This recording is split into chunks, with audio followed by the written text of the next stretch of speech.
Okay, welcome everyone. Happy May.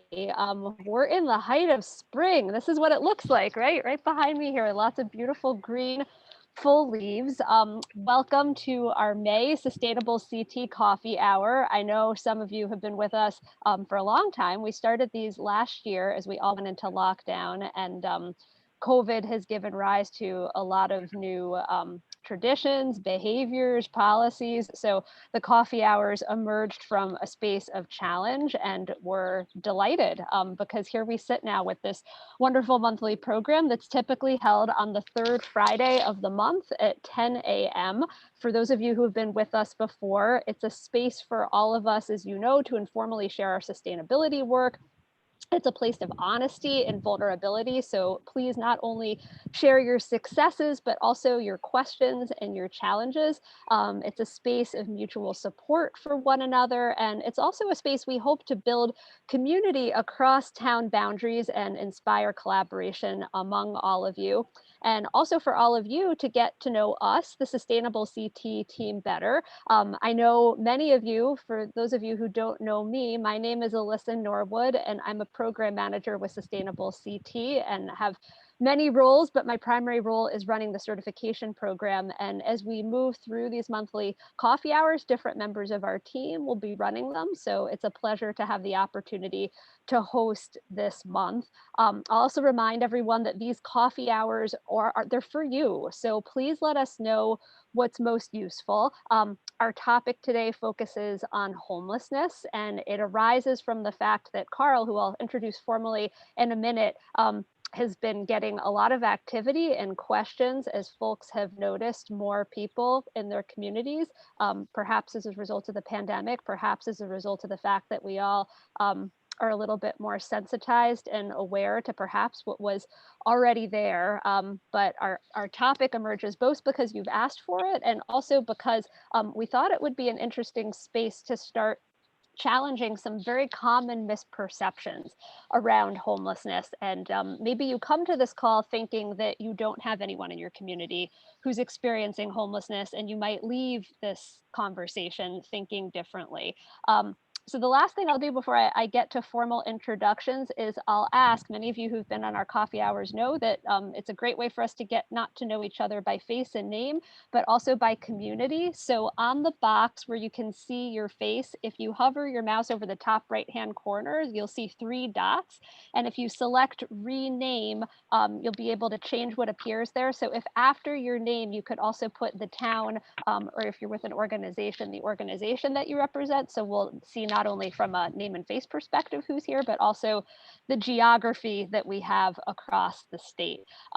So with that, I wanted to make some announcements and now introductions. So for members of the Sustaianble CT team, I want to lead off by introducing the newest member of our Sustaianble CT team, and that's our communications manager, Jim Hunt. Jim joined us just this week. I was out for a few days, so Jim and I are getting to meet each other for the first time. So we're all on common ground here. And Jim, I just wanted to turn it over to you so that you could share a little bit about yourself. Hi, everybody. It's nice to meet you all. And I love this opportunity to do this month is great. And the topic is wonderful too. So particularly because it speaks to something more, what sustainability means more than simply green. It means so many things. That said, okay, I'm a communications professional. I've been at this for like 30 years. Okay, to admit that. Most recently at UMass Amherst for 17 of those years. So I come to this with, I don't want to say I'm jaded. I have a lot of experience in what works in communications and also what doesn't. And that said, I love to be innovative. I love to look at new ways of doing things, and particularly to find from other people in a collaborative sense what works for them. Because on some level, everybody's a communications expert, right? We're all consumers of information, and we know what we like and what affects us and what we don't like.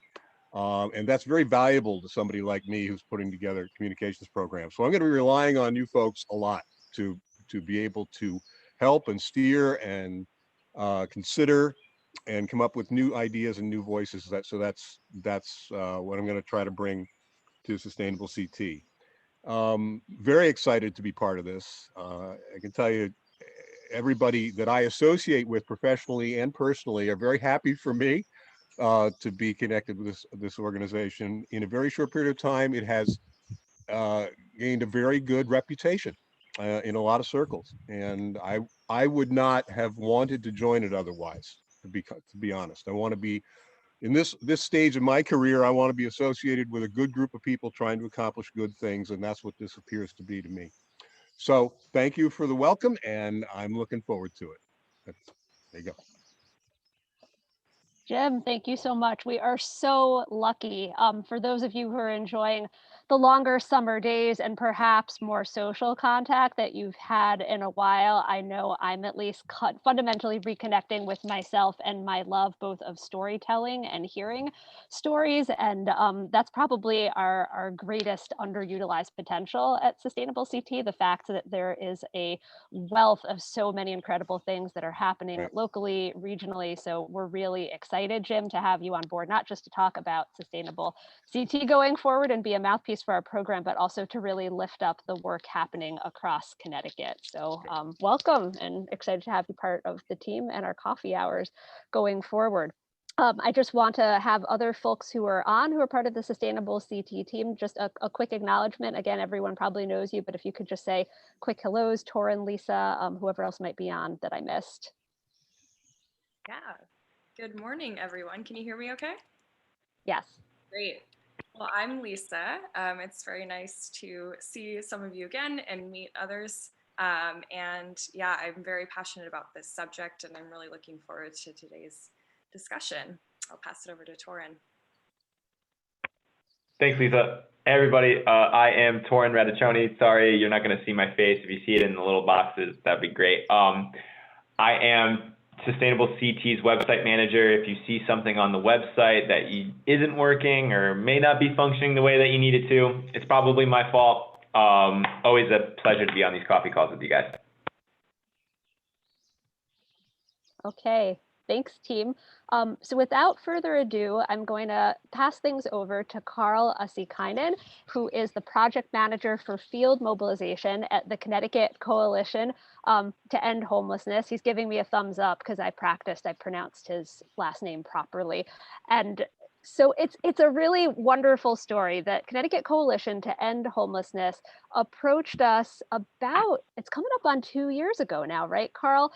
They had this idea that a lot of great work was happening to address homelessness. And what if they created a roadmap of actions to help municipalities address it locally and regionally? So the Connecticut Conference of Municipalities immediately made the connection and put the two of us together and knew that a collaboration would be really fruitful. And what it's led to is the creation of a brand new category in Sustaianble CT that this year is available for municipalities to earn points in. Next year will be a requirement in order to achieve certification. And if you ask why now, so there's been such rich learning for me in this topic. And I know for me, like for many people, before I started working with the folks at the Connecticut Coalition to End Homelessness, I typically had homelessness top of mind most in the winter time. It's cold. It's a very natural time for us to think about people that might not have access to a home. But I learned, among many other things and many other myths that we'll dispel, that this is actually a really critical moment. This transition to springtime for people who might be on the edge of experiencing homelessness. So graduating college students and other professionals who are coming to the end of a program that might have housing associated with it and might not know what comes next.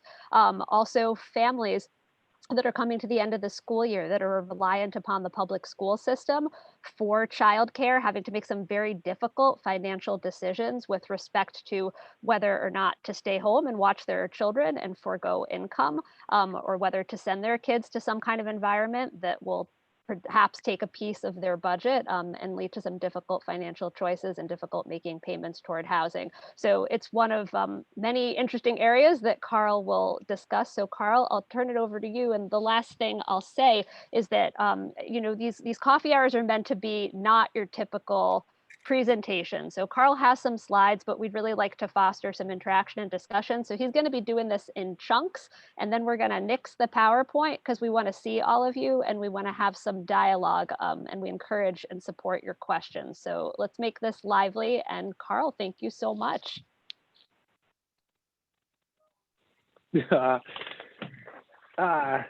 Thank you, Alyssa, and the Sustaianble CT team. Thank you so much for this opportunity again. And Jim Hunt, welcome. Great to meet you, and welcome. Looking forward to your work and great enthusiasm. That's awesome. I wanted to, I'll just do a quick introduction of myself. Thank you, Alyssa, but I've been working for the Coalition on community impact and outreach and engagement for 5 years now, but I come from a background of street outreach in Philadelphia in the late 90s that led me to work in food system and food security, and then back into housing. And I ran a food pantry in the northeast corner of the state that served 300 people and discussed food security issues and housing at that point. And then since the early 2000s, I've been here in Connecticut and working with the Coalition since for 5 years, whatever that math is, 2016. But I come from a background of street outreach and engagement, and frankly, community building, collaboration, and partner building from some time now. So I want to, I just want to apologize for having so many slides. This that I have for you today is like, it's a template for a presentation that I'm going to be doing a few times this year, and this is a kickoff. So again, I just really appreciate this group and the discussion. I've been here one time before, and it's like some really bright minds. So I'm looking forward to discussion and conversation and less of me referring to slides. So I want to just say that out front. And then another thing before we just get into content here, I would just say, put your pencils down, and I want to just quiz you for a second on a little something beyond homelessness. So this was billed as homelessness, but I'm gonna throw a little curveball here. I'm a huge cyclist and bike commuter, even though I live way out in the woods. I don't know if you can see my shirt, but I have a lot of bicycles on this. Is everybody clear about the shirt there? So I just wanted to drop this in the chat. So per Sustaianble CT, if you're interested in developing cleaner commuting pathways and more alternatives for people in your town to commute by bicycle, or to include bicycles in the commute, and in discussions with your place of business, what action would you go to? So it turns out this isn't about homelessness at all right now, but I just want to quiz you a little bit about alternative transportation. So maybe just drop that in the chat for a moment. Anybody know? Or anyone want to say?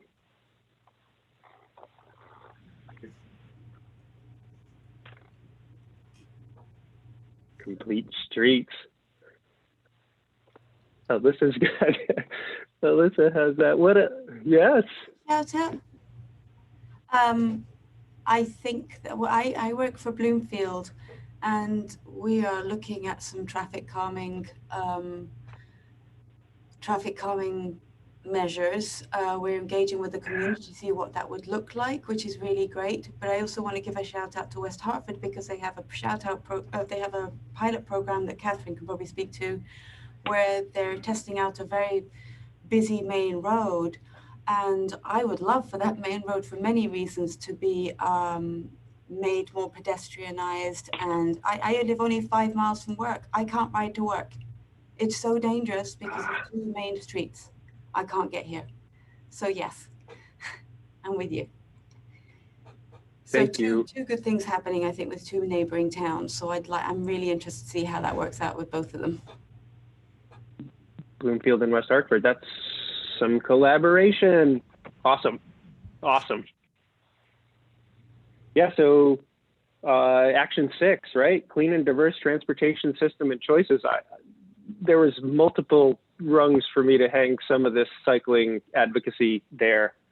Smart commuting, public transit and other mobility, right? Anyway, anyone else? Done anything interesting with streets? Carl, I have a question for you. As an avid cyclist, there's almost a perennial debate between those who want to make the roads safer, putting in bike lanes, road traffic calming practices, as opposed to those who want to put in bike paths. And there seems to be a constant friction between those two in my area, in my town. I'm always of the opinion that they're not mutually exclusive and we can do both, but it becomes a kind of a point of demarcation where true cyclists want to own the road, and all people who can't handle traffic, you go off on your bike paths. They're expensive to maintain. They don't go places that you want to go. You need to be downtown. You need to be close to services. You need to be part of the road system. But it becomes a scary proposition for a lot of people, and that means that is a barrier to entry to a lot of people in getting on their bicycles and using them in a practical manner. Do you have any thoughts about that? I think you're spot on. I think it's levels of how is the town going, what are the resources that the town has and the dedication that the town has to respond to this. I think, up in my corner of the state in the Northeast, we've got that greenway from the old rail trail that goes from Wyndham all the way up here through Pomfret in the Northeast corner. To make streets wider here doesn't make any sense because there are all these little cart paths.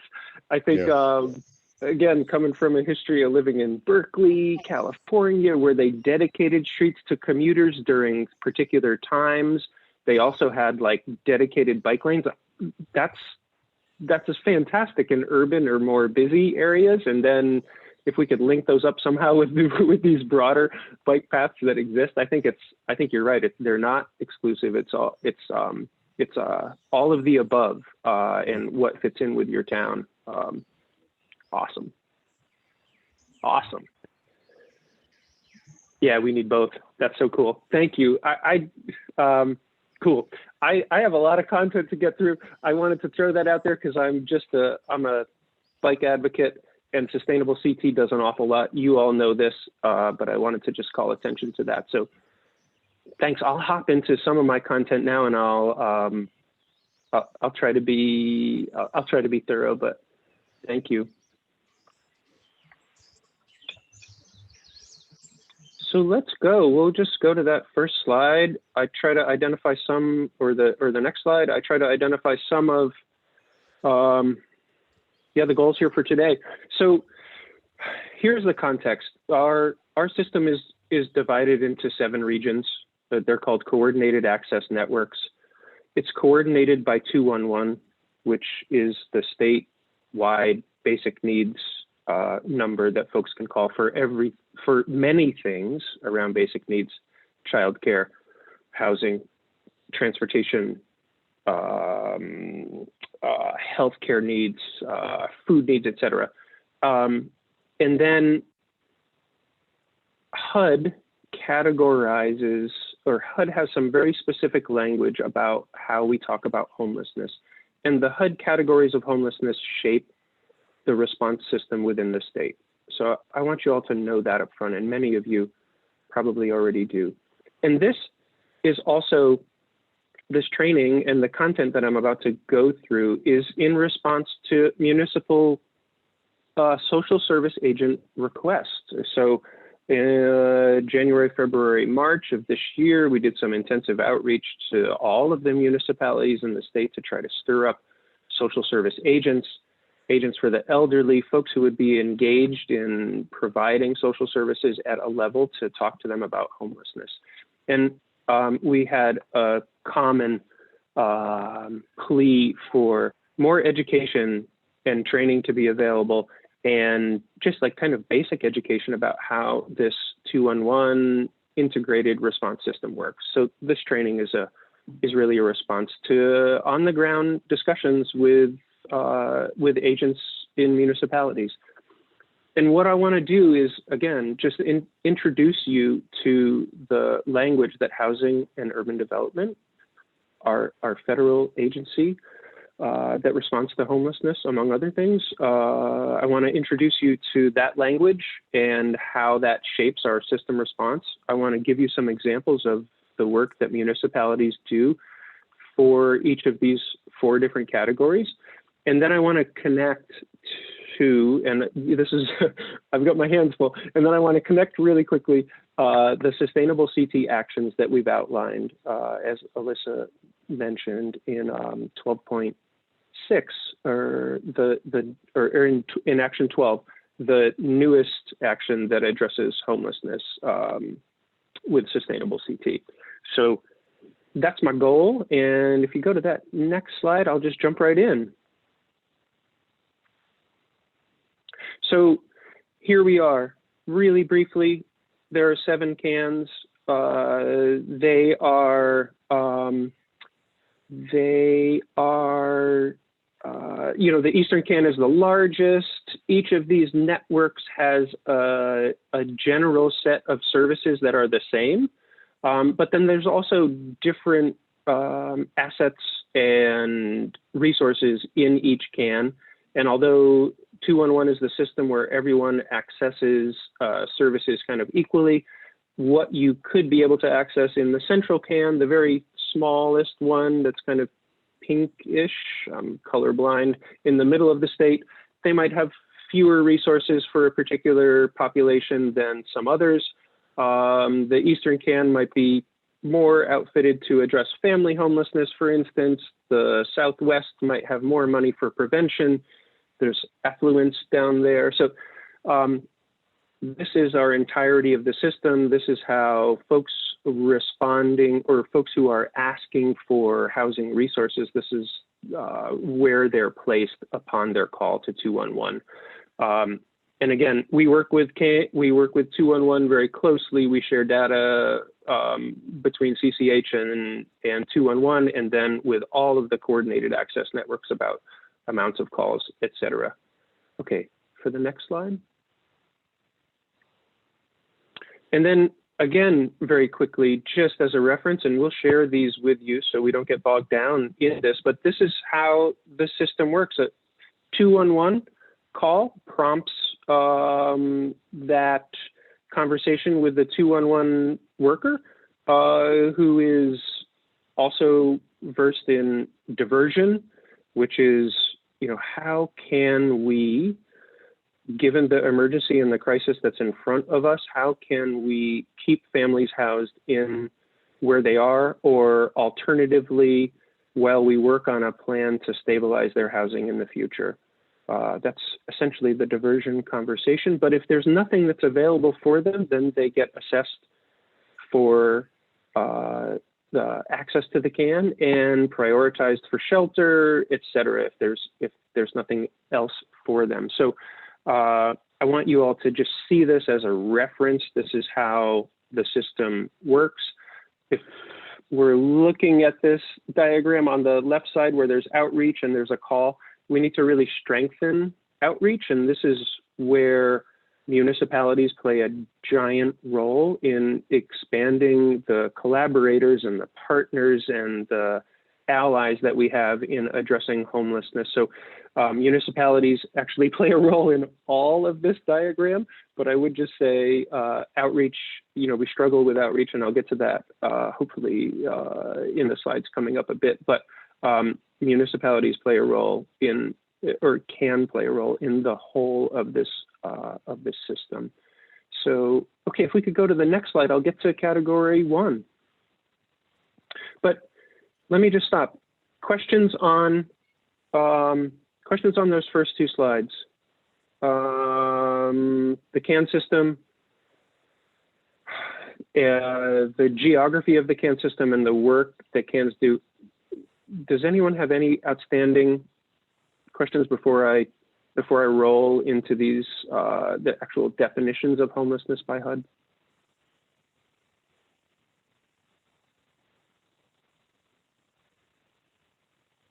but that's okay. That's okay. More. We'll have a purposeful pause and comments and questions after I'll go through this. So let's just jump into category one. So HUD categorizes homelessness into 4 different groups.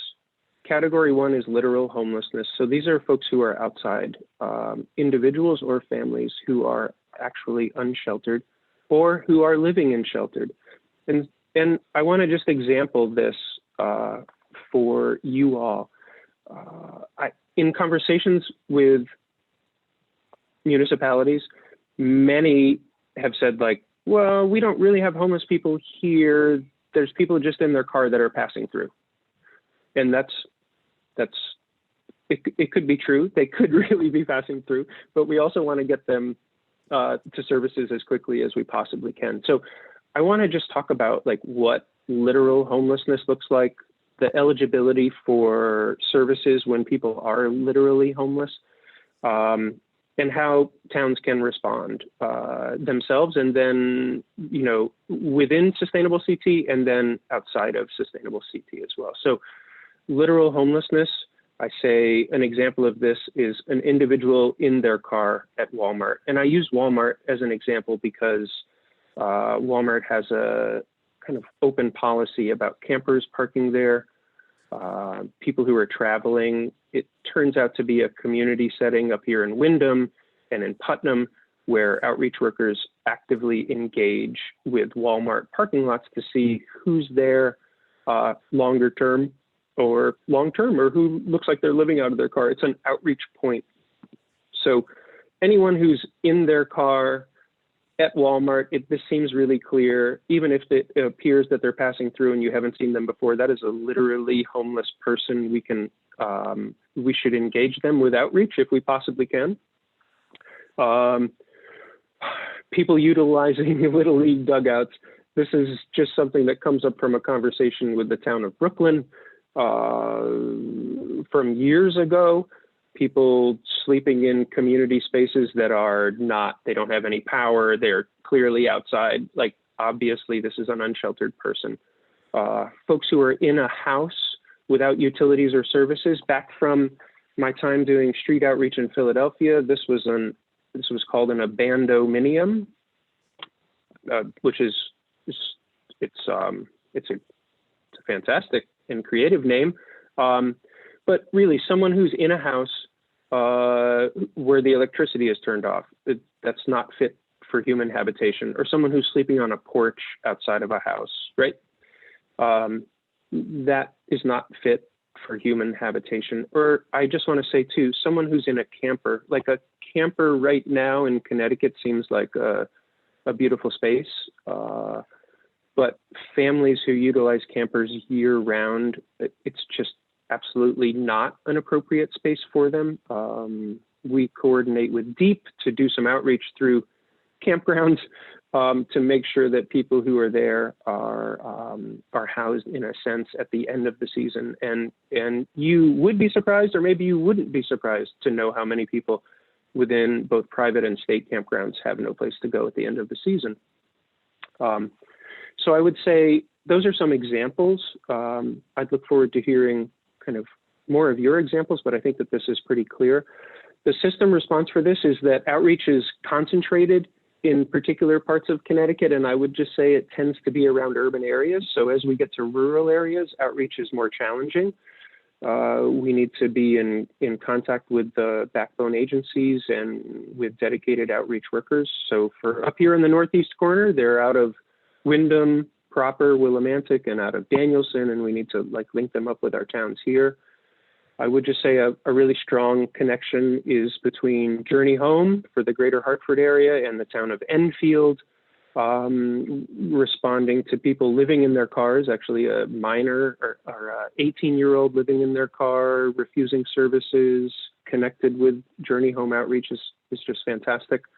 And then as well, in expanding collaboration and partnership, we are always interested in feeding sites, mental health authorities, and youth service bureaus at the town level. And these are, I list those because they are like vital community partners in this work to identify and quickly refer people who are experiencing homelessness or housing instability to services. So the actions, you know, part of this goal, I just really, there's a lot of content here, but part of my goal here today was to really link this up with, of course, the Sustaianble CT action. So for our action to address homelessness is action 12. If you have we're asking towns to create a contact person, identify a contact person for the municipality for homeless services. You could, refer to this from action 12.2, which like mentions that person specifically. And then action 12.4 is trying to get together a group that is representative of town staff that are poised to comment on who might be unsheltered. I mentioned that next. Data sharing is step 12.3. Certainly, we are interested at the coalition and all of our partners to know how many folks are unsheltered in your town, right? And we want you to put together a group of folks at the town level who could actually tell us about this at any moment, or tell the network about it. It's not necessarily just CCH. This is the CAN network and all of the providers. And then as well, action 12.6 is proposed, but we want to improve outcomes for those who are experiencing homelessness. So this proposed action that we're drafting now and that we're socializing with partners throughout the state has to do with engagements with public safety and police, EMTs, fire and ambulance. And how can we make sure that if it's, for instance, the first engagement with someone who's homeless, that we have outreach workers as well responding to that, for instance. So this is something in the works and coming, but we're really trying to improve outcomes for folks up on that level. And it's going to be some kind of an audit that we ask towns to do about whether they have a police force, how much engagement with folks who may have identified as unsheltered, and then how can we link them with services really quickly. So to the next slide, and I apologize, this is where I was having like early morning kind of anxiety about all the words on this page. It's like, I just want you to know that these are the words that the U.S. Housing and Urban Development lists to use to describe literal homelessness. Public or private place, the person is living in a shelter. This is why our point in time counts, we don't only count people who are outside, but we count shelter living, and then also hotels and motels. I'll talk more about those in a couple minutes. And then also exiting an institution where they've been for 90 days or less. So this could be someone who was arrested, jailed, and let out in less than 90 days, but was homeless before that. So that is category one. I wanted to pause, ask some questions for this. Does anyone have any comments about literal homelessness in their town? Has anyone engaged already with social service agents? Do you know the scope of this? Do folks know about CAN? I have tons of questions, but I just wanted to open this up for just a couple minutes to any comments from folks. Hey, this is CJ May from City of Waterbury. Thanks so much for the work that you do and also for coming and sharing with us. I don't know, I can't speak for the other folks here, but I think it's really wonderful that what you're doing in the Sustaianble CT is doing is basically forcing us out of our comfort zone. I've been working in the environmental field for 30 years. I never really dealt with homelessness. I mean, I worked in recycling, and so therefore I interacted with a lot of homeless people and working to make sure that if they were going to collect the cans and bottles, they would be done fine, but not working on homeless issues. So when you just asked your question a moment ago, who is engaged with people? I haven't done any engagement here. I work for Public Works in Waterbury, I work on recycling in cans and bottles. I go to some of the homeless shelters and I talk to them about recycling. I do environmental magic shows and donate what I can to that. But in terms of what you're talking about, nothing. And I think it really forces people who've been sort of siloed and maybe self-siloed, like me, as an environmental person, to consider that there's more to the picture than just cans and bottles, green parks, and pollinator gardens. So this is, I haven't done any of that, but I think it's good that you're asking the question. No, thank you so much, CJ. That is awesome. I feel like I'm running downhill now. Thank you for your comments. That's awesome. That's awesome. This is Catherine in West Hartford. I just have a question. And again, I don't deal with homelessness very much either. I'm in the plant and facilities department, and I'm the energy specialist for the town. But I have kind of talked to our social services department about it in the context of Sustainable Connecticut. I guess what I'm confused about is, since Connecticut has these cans and this kind of regionalized approach to homelessness,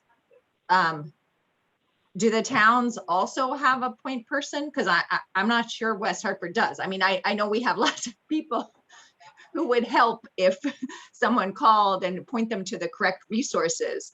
But since the whole approach is regionalized, I guess I'm not understanding that action, why we would have a point person in our town. Thank you. Yeah. So the CAN point people now are mostly provider agencies. So in West Hartford, like the Bridge is a runaway homeless youth provider. That's one of our collaborators and partners for sure. And but we have strong allies. Is Astrid Calderon, like, you know, I don't know other names in our social services that I interact with, like, are they directly involved in homelessness too, or not?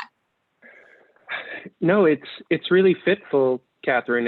It's kind of town by town. Some towns are established and connected with CAN really formally and work with those partners at the CAN level. And that's what we want to try to push folks to. So New Haven works with CAN very closely for sure.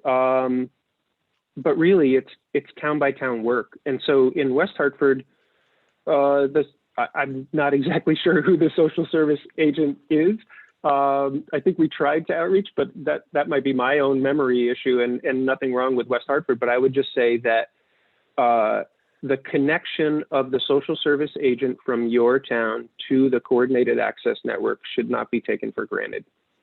And this is what we're trying to just really make sure up front, is that every municipality realizes that CAN is active. We're sharing resources with a network and also regionally and statewide, and that we want to identify a person that we can train up, use as a contact, also implore to put a broader group of folks around them to address homelessness, and then share data, et cetera. So it's a long road. And then some towns, like I said, have taken steps along this, and then others are poised to, but it just might, you know, all the parts might not be moving at the same moment. Awesome.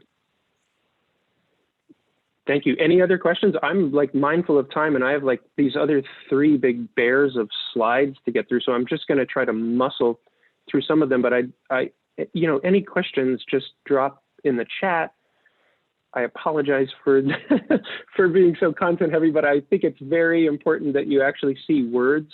Like, words make a difference, and these HUD words shape the system of response to homelessness. So I want you to really see all 4 of these categories. So if I could just pop back in, thank you. So HUD category 2 is those who are imminently homeless. If we could just jump that next slide. But imminent homelessness means that we are, folks are 14 days out of being unsheltered. Sometimes this is a challenge to identify. Without going into those details, it's often eviction, which a lot of people might not have legal representation to understand their rights in, and we try to connect them with that.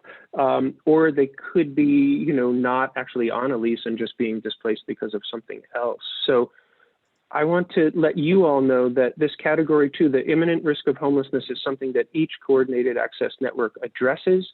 There are different resources available to families who are 14 or individuals who are 14 days out. But what is supposed to happen is that if a family calls and says, I'm 7 days from being evicted, I've been served my final notice, this is really going to happen, then the CAN responds and the call to 211 responds with some diversion discussions. So there are monies available, I want you all to know, for each area of the state to address folks who are within this window of time about to be unsheltered. How does this connect to Sustaianble CT?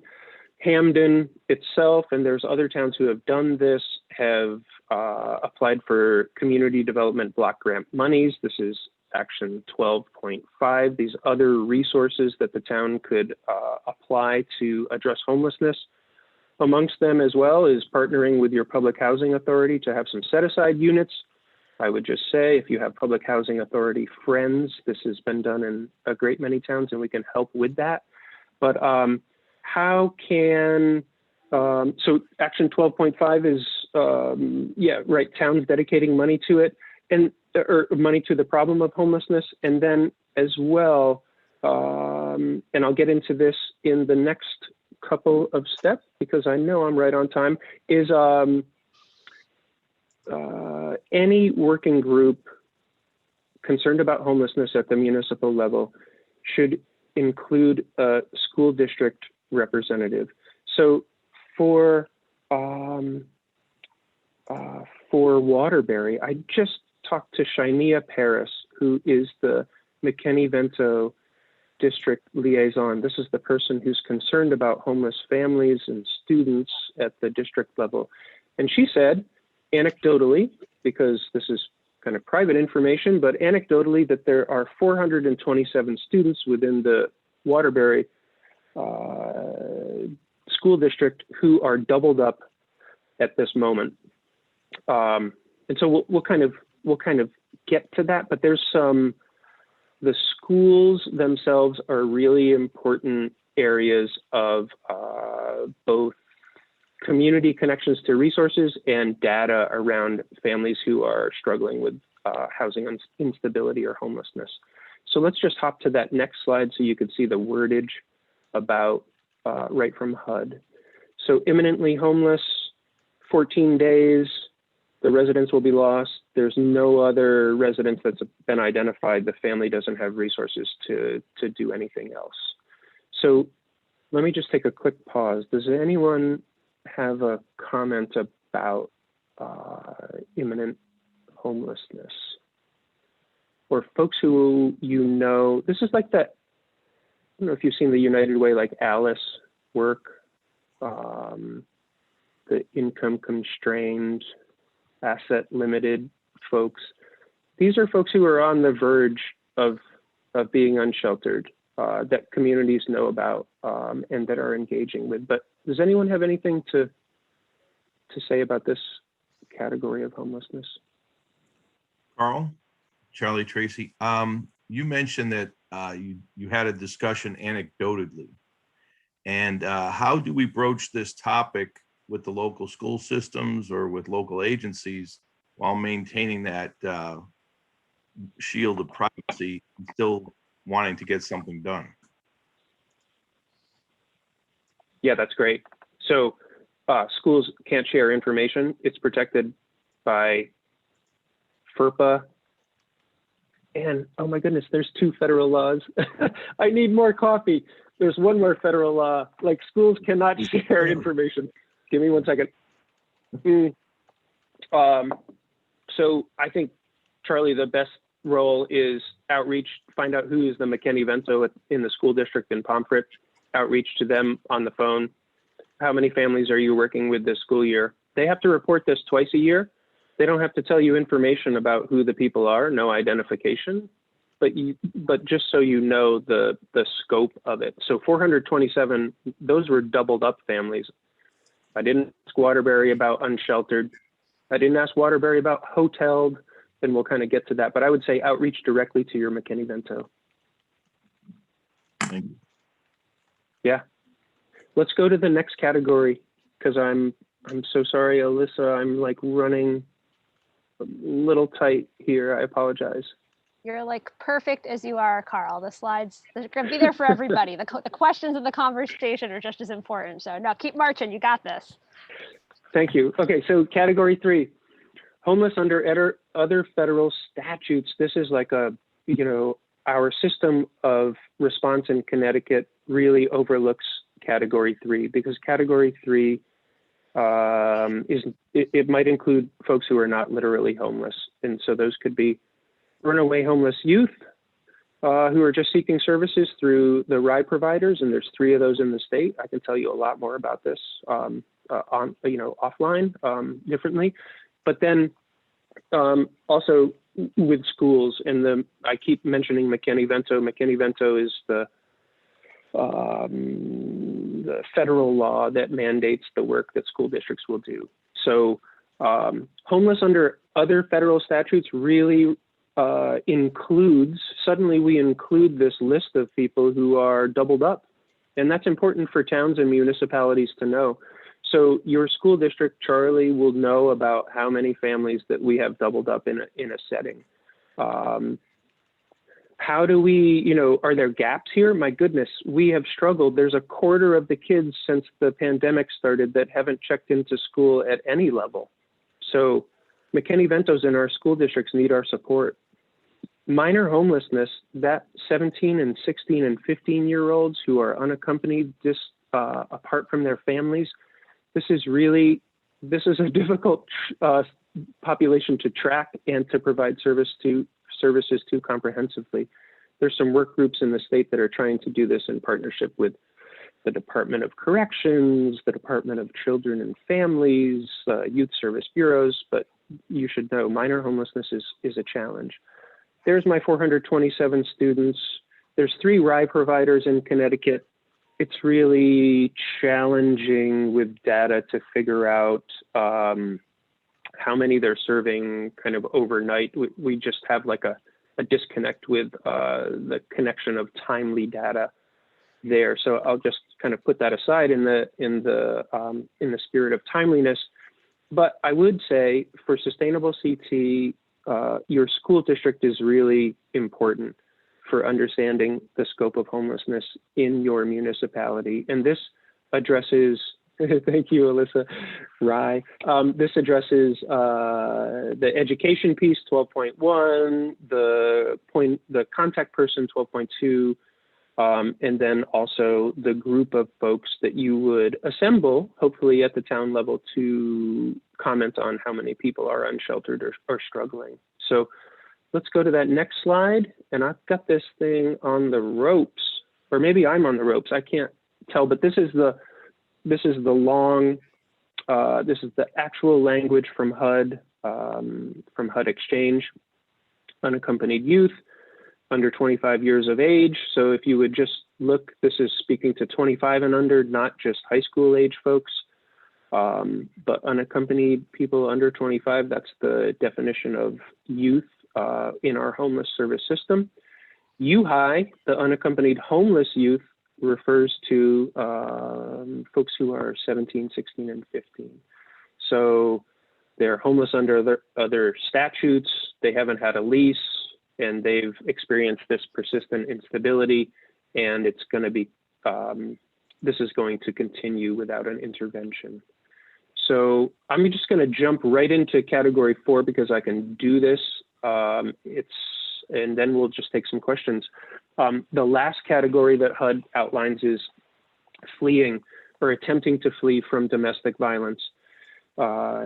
We have a fantastic partner agency called the Connecticut Coalition Against Domestic Violence that oversees and supports the work town by town of domestic violence shelters and support service providers throughout the whole state.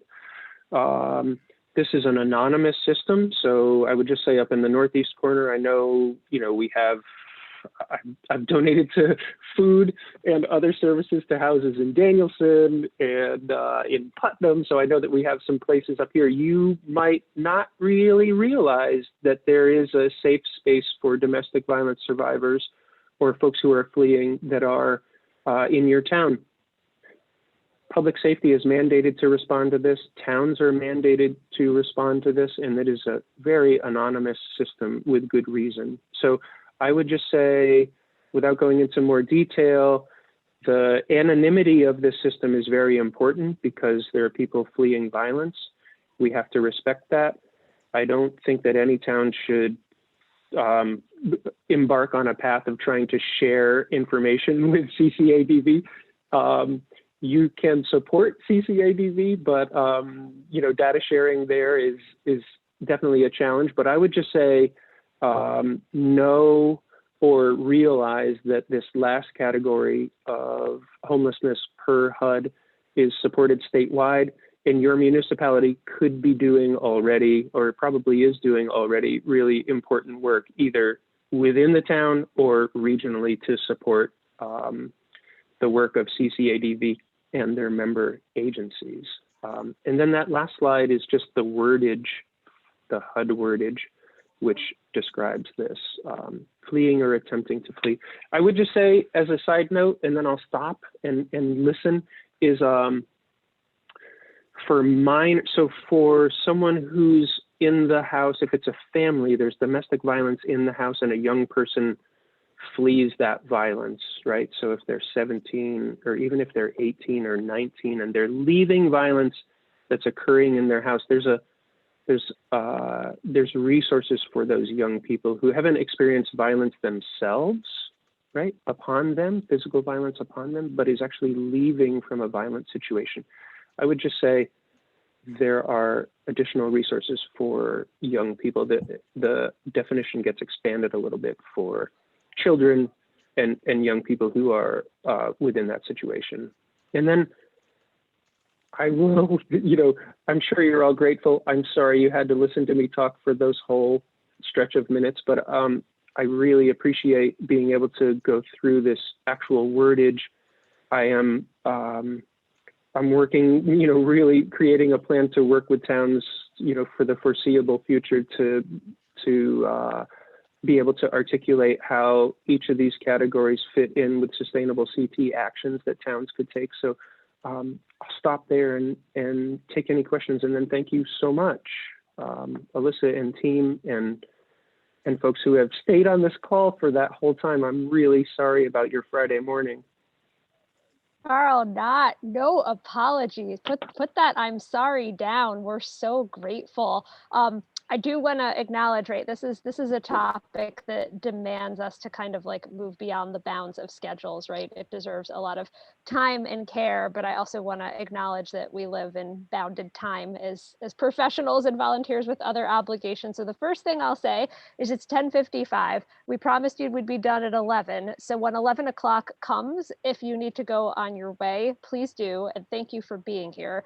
That being said, if folks have time and interest, Carl and I and the rest of the team are happy to stay on beyond 11. So choose your own adventure. But for those of you who are hopping off at 11, I just wanted to get a few words in and then we're going to open the floor up to questions. So the first thing I wanted to say is one of the questions that Sustainable CT gets the most is, what does this have to do with sustainability? Why is this part of, a sustainability program? And for those of you who know Sustainable CT well, we have a really broad definition, necessarily, I would argue, of sustainability that doesn't just encompass the environment, but also the economy, equity, other considerations. So to CJ and others that have acknowledged that this, for many of us, is a breaking of boundaries and moving beyond a comfort zone. That's absolutely true. And it's also absolutely necessary, because to really do justice to environmental work is to acknowledge the interconnectedness of all things. And Sustainable CT's vision and mission surrounds this idea of thriving municipalities. And what's more fundamental than acknowledging and making sure that every single person in your community has a place to live? So I had the privilege of writing a piece for a recent Connecticut Coalition to End Homelessness newsletter. For folks who are interested, you could email Carl if you want to look at it. It was short, but one exercise I went through is I traced the federal legislative history, and there's sort of a similar genesis legislatively, an awakening around environmental consciousness and also consciousness around housing. In the United States, there's a lot of really interesting landmark legislation, both in the 60s, 70s, 80s. You could kind of trace these parallels. So they're cousins.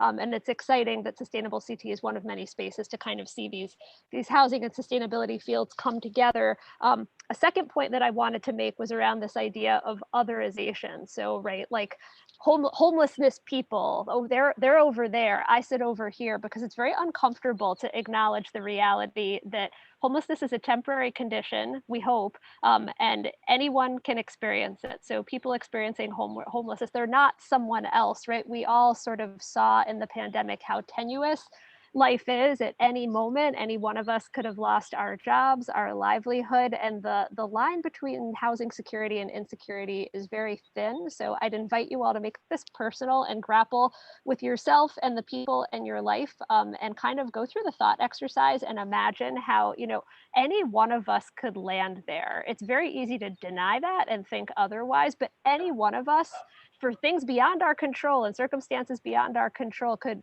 be in a moment of understanding that what we think is secure isn't necessarily. And the last thing I'll say is that historically, a lot of resources around homelessness have been heavily concentrated in urban centers and urban environments. And Carl talked about kind of the transient nature of homelessness, and a person in that experience doesn't necessarily know town boundaries. They're just are where they are, trying to survive day to day in the moment. They might go where services are.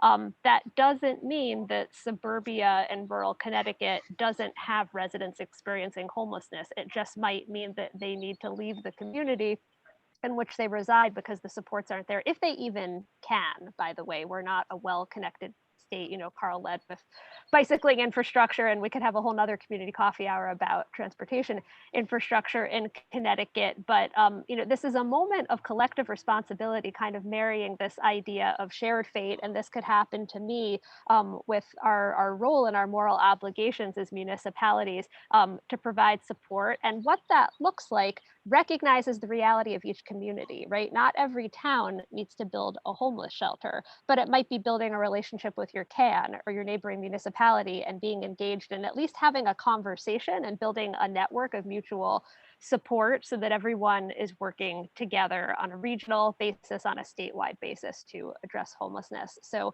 I just wanted to close and leave you all with those thoughts. For those who have to go right at 11, to thank you all for coming, to extend a heartfelt thanks to Carl, and to now open the floor for questions for as long as folks have them, and thoughts and comments. So thank you all. Hey, Carl, really quick, could you touch on your legislative agendas and the challenge that goes along with that? You got a pretty good representation around the state here. Yeah, I don't know if we saw, but the right to housing passed the Senate yesterday. I'm trying to stay out of the direct legislative thing, but the right to housing, SB 194, passed the Senate yesterday, 25-10, which is just fantastic. So that goes before the House. We'll see what happens there. We didn't think that this was going to move at all, but it has. Without any fiscal notes attached to it, right? This is what is the word? It's I'm sorry, it's escaping me. So without fiscal notes, but on the path to really think about housing from this emergency response all the way to permanent supportive housing, and how this is a continuum and a system. There's also some clean slate work that we're doing with our partners at ACLU to make it easier for people with backgrounds with DOC to be able to access housing. We've got a couple board members who are really active with this. Curtis from the ACLU, of course. And then we also have a bill that's around funding essential workers.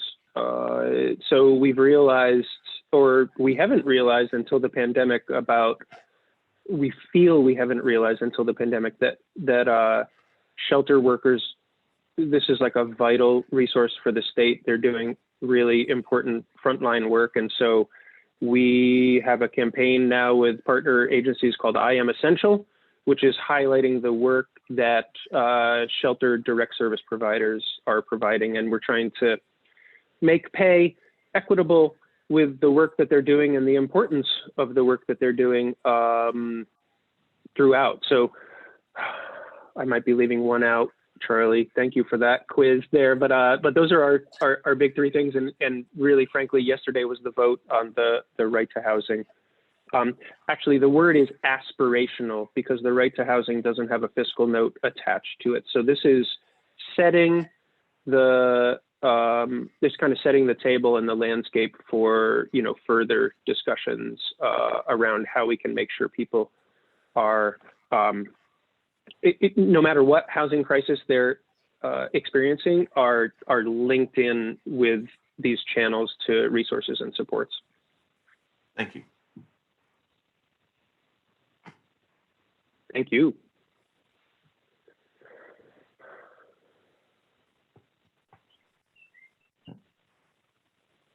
What else?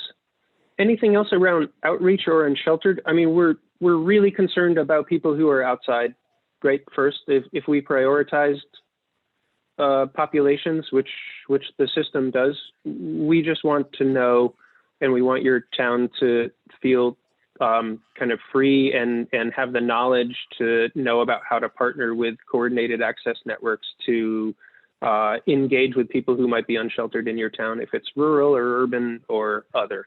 So that's where a lot of our work starts. That's where the conversation starts with the municipality. And then we try to link you with those CAN contacts, those CAN coordinators and outreach workers, and move from there to link the municipality in with the work that the whole of the network is doing. So thanks in advance for thinking about that and considering, outreach to me about these issues.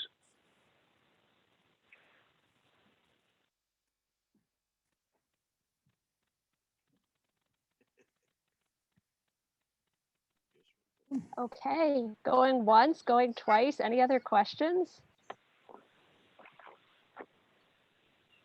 All right, well, as with all of our coffee hours, this is the beginning, right? This is your appetizer. Carl is here for like any entrees that come up later. I don't know, I think that analogy failed, but it was a good attempt.